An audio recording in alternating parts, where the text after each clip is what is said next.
চরম বিপর্যয় ঘনীভূত হতে চলেছিল মুখার্জি পরিবারের হৃদযন্ত্রে। আশাতীত দুর্ভোগ কাটিয়ে একটু সুখের শান্তির মুখ দেখতে শুরু করেছিল বাণী। তার দুই ছেলে ও ভাবি পুত্রবধূকে নিয়ে এই শাসনাতে চরম বাস্তব অপেক্ষারত তাদের জীবনে কেউ আজ পর্যন্ত করতে পারেন। দিবাকরে বাড়ি ছেড়ে যেতে না যেতেই ছোট ছেলে রনাকের শরীরে দানা বাঁধতে শুরু করেছিল রোগ। ব্যবসায় ভার বাণীও কাঠ পেতে বয়ে চলছিলেন। মহালয়া পূর্ণ প্রভাতে শঙ্খধ্বনি, ষষ্ঠীর রাতে ঠাকুর দেখা, মা দাদা ও ঈশার সাথে যে তার শেষ পুজো তা ঘুণাক্ষরেও বুঝতে দেয়নি কাউকে।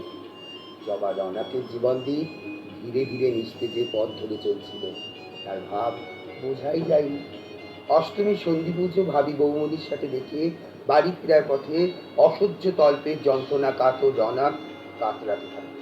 নবমীর দিন সকালে ডাক্তার দেখালে হসপিটাল রেফার করা হয়। নীলরতন সরকারে তড়িঘড়ি নিয়ে যাওয়া হয় তাকে। অতিরিক্ত অত্যাচারে সে নিজেকে ভিতর থেকে করে তুলেছিল ক্ষতবিক্ষত। ডাক্তার জবাব দিয়ে যায় রাঙা বউ ছেলেকে, বলেন বাড়ি নিয়ে যান, সময় বেশি।